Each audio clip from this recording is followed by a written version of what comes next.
मेरा नाम जेनी है। मैं बहुत जल्द लव का गॉड बनने वाला हूँ। हर दूसरे लव स्टोरी की तरह मेरी भी एक रोमांस वाली लव स्टोरी है। रायन एबेलार्ड जो अंडरवर्ल्ड का सेकंड प्रिंस है, वो मेरा लवर है। हमारा प्यार एक फॉरबिडन लव है, हेवन और अंडरवर्ल्ड के बीच का। रायन की सोल टूटकर हजारों टुकड़ों में बिखर गई, जो अलग अलग वर्ल्ड्स और डायमेंशन में फैल गई है। इसीलिए मैं अलग अलग वर्ल्ड्स और डायमेंशन में घूम रहा हूँ, अपने लवर की सोल के सारे टूटे हुए हिस्से इकट्ठा करने के लिए, ताकि मैं उसे फिर से जिंदा कर सकूं। पहला वर्ल्ड फेल्ड, दूसरा वर्ल्ड फेल्ड, तीसरा वर्ल्ड, पर इस बार मैं सक्सेस होके रहूंगा। अब मैं पहुंच चुका हूँ गॉडेस ऑफ वॉर की वर्ल्ड में, वही वर्ल्ड जहां मैंने पहली बार कदम रखा था, और अब ये मेरी सेकंड ट्राई है इस वर्ल्ड में।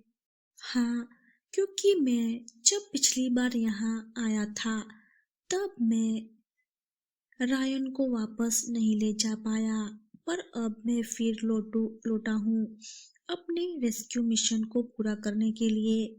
लेकिन अब कुछ बहुत अजीब हो रहा है, जिससे मैं खुद कंफ्यूज और पैनिक में हूँ।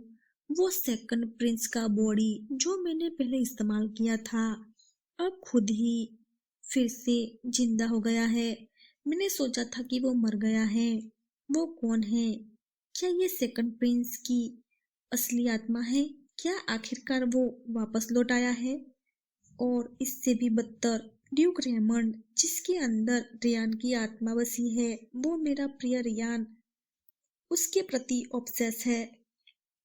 और इन सब के बीच में इस बेघर दिखने वाले पागल व्यक्ति के शरीर में फंस गया हूँ। क्या मैं अपने प्रिय ड्यूक रेमंड मतलब रियान को फिर से मिल पाऊंगा? रेयान, मैं यही हूँ। मैं अपने प्रेमी की आत्मा को उस दुनिया में वापस कैसे ले जाऊं? फिर हमें 3 बच्चों को दिखाते हैं जो किसी को मार रहे होते हैं। पागल आदमी, जोर से लात मारो इसे। उसकी हिम्मत कैसे हुई मेरा खाना चुराने की? बेशरम पागल आवारा। जेनी कहता है, उफ, मुझे यहाँ पर चोट लगी है। बच्चा कहता है, अरे ये बेघर आदमी हिल नहीं रहा, क्या होगा अगर वो मर गया? ये तुम्हारी गलती है कि तुमने उसे बहुत जोर से लात मारी। अरे, तुम्हारा शरीर हमसे बड़ा है। तुम ही थे जिसने बहुत जोर से लात मारी थी, और तुमने उसे टहनी से मारा था ना? अब उसका खून बह रहा है। वो तुम्हारी वजह से मरा होगा। जेनी कहता है, ये शोर मचाने वाले बदमाशों का झुंड है। एक बच्चा कहता है, क्या होगा अगर वो लोहे से ढका वो अंकल फिर से आ जाए और हमें मार डाले क्योंकि हमने इसे मार डाला? जेनी कहता है, मेरा शरीर बहुत दुख रहा है। क्या मैं गॉडेस ऑफ ग्रिड के वर्ल्ड में आ गया हूँ? बच्चा कहता है, चलो, इससे पहले कि हमें कोई देख ले, चलो भाग चलते हैं। जेनी मुस्कुराता है। बच्चा कहता है, अरे नहीं, मेरा पैर मेरा पैर कहाँ फंस गया? जेनी कहता है, कहाँ? तुम्हें क्या लगता है तुम कहाँ भाग रहे हो? बच्चा चिल्लाता है, अरे नहीं, वो वापस जिंदा हो गया। जेनी कहता है, ठीक है, अब ये हो गया। जेनी बदमाश बच्चों को बांधकर वहां से निकल जाता है। जेनी कहता है, तुम्हारे जैसे ढीठ बदमाशों को कड़ा सबक सिखाने की जरूरत है। क्या? मैं कहाँ हूँ? मुझे तो लगा था कि मैं गॉडेस ऑफ ग्रिड के वर्ल्ड में आने वाला हूँ। वो दुनिया तो मॉडर्न माहौल वाली है, लेकिन यहाँ की इमारतों को देखकर लगता है कि ये कोई मॉडर्न वर्ल्ड नहीं है। मैं अभी किस समय में हूँ? फिर सीन बदलता है और हमें कुछ समय पहले का सीन दिखाते हैं। एक लड़की कहती है, जेनी। जेनी उस मशीन से बाहर निकलता है। जेनी कहता है, क्या अरियान की आत्मा वापस आ गई? एक लड़का कहता है, ये तो सिर्फ एक ही टुकड़ा है, हालांकि फर्क ज्यादा नहीं लगता। उसकी दिमाग की तरंगे फिर से सक्रिय हो गई है और अब वो आवाजें सुन सकता है। जेनी कहता है, आखिरकार ये सिर्फ एक टुकड़ा ही क्यों न हो, फिर भी मैं तुम्हें वापस ला के रहूंगा। मैं कसम खाता हूँ कि मैं तुम्हारी सोल के सभी टुकड़ों को वापस अपने साथ घर ले आऊंगा। मैं अगले वर्ल्ड के लिए जा रहा हूँ। दूसरा लड़का कहता है, क्या आप तैयार हैं? जेनी कहता है, हाँ।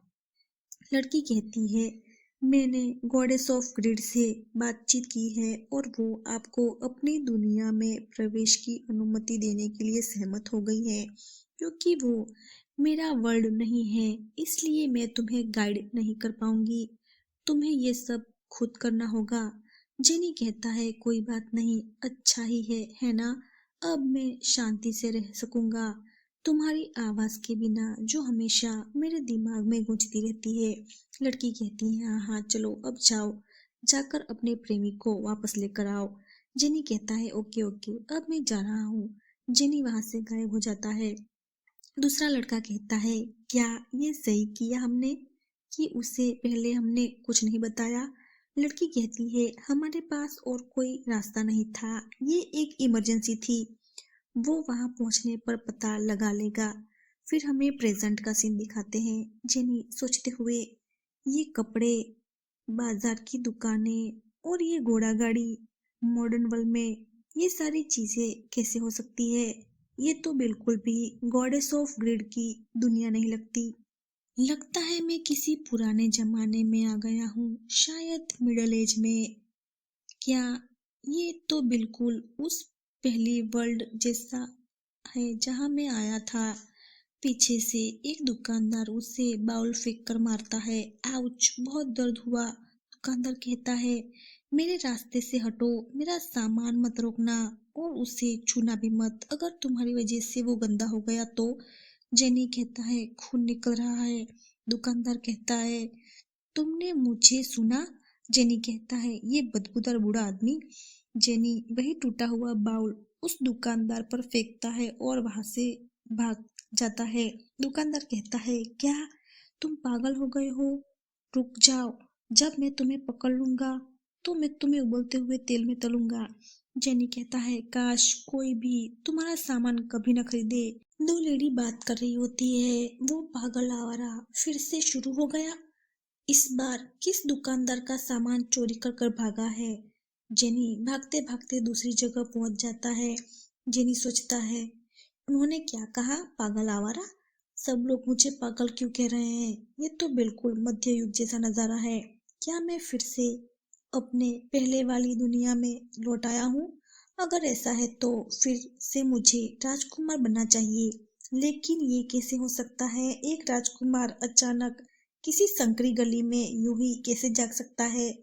वो भी ऐसे फटे पुराने भिखारी जैसे कपड़ों में। यू कितना अगली है। पर ये गुलाबी बाल तो बिल्कुल वैसे ही है।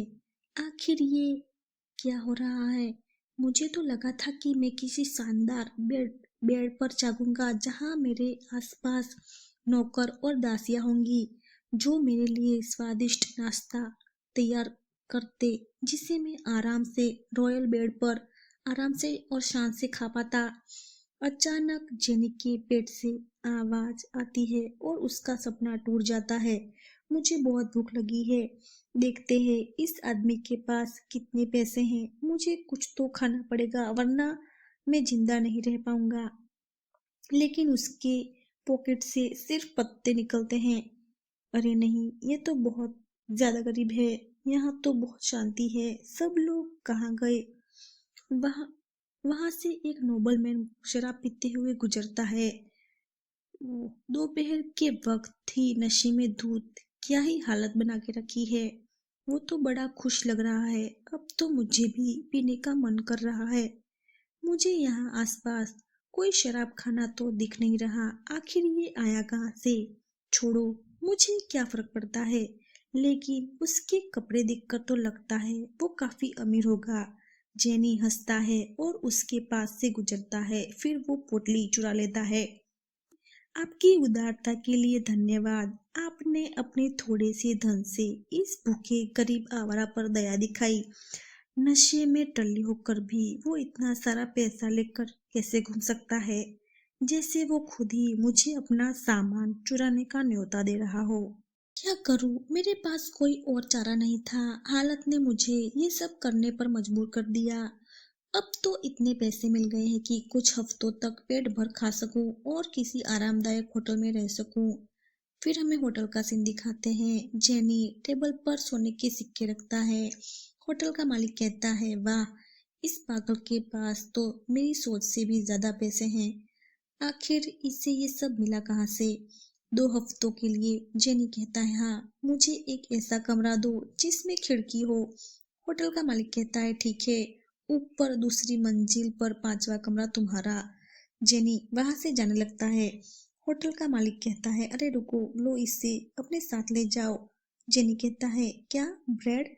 क्या तुम्हें पता है कि एक कहावत है, इस दुनिया में कुछ भी फ्री नहीं मिलता। तो बताओ, इस मेहमान नवाजी के बदले तुम्हें क्या चाहिए? होटल का मालिक कहता है, अच्छा, तो तुम्हें नहीं चाहिए, ठीक है, फिर रहने दो। जेनी कहता है, अपनी बात वापस ले रहे हो तो फिर तुम मर्द कहलाने के लायक नहीं। होटल का मालिक कहता है, क्या? जेनी कहता है, थैंक यू, और वो बोलकर वहां से निकल जाता है। होटल का मालिक कहता है, अचानक से मेरा मन उसका सिर फोड़ने को कर रहा है। जेनी पर लेटे हुए ब्रेड खाते खाते सोचता है, मैंने सोचा कि वो मजाक कर रही है, लेकिन अब ये मुश्किल होने वाला है। हाँ, मेरी बेचारी जिंदगी। अगर ये दुनिया सच में मिडल वर्ल्ड फैंटेसी की है तो मुझे अपनी ताकत इस्तेमाल करने में कोई दिक्कत नहीं होनी चाहिए। चलो देखते हैं, क्या इस शरीर में अभी भी वो ताकत बची है या नहीं। कुछ घंटे बाद मैं हार मानता हूँ।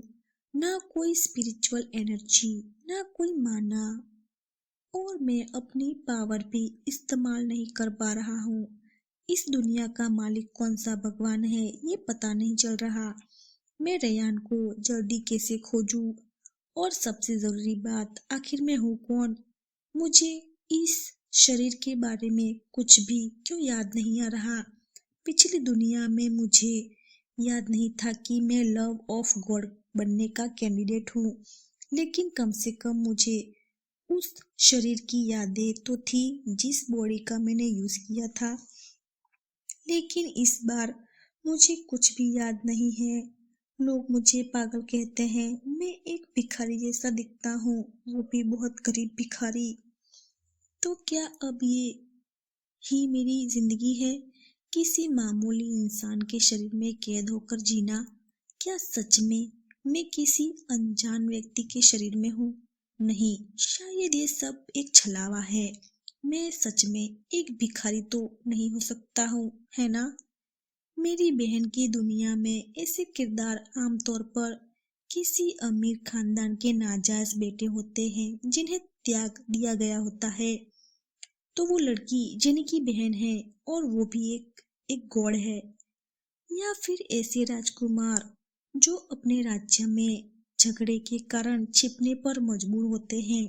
मैं शायद किसी अमीर आदमी का बेटा हूँ जिसे किसी आम इंसान के बच्चे से बदल दिया गया हो, या फिर किसी अमीर का असली बेटा जिसे उसकी बुरी सौतेली माँ ने विरासत के झगड़े की वजह से घर से निकाल दिया हो।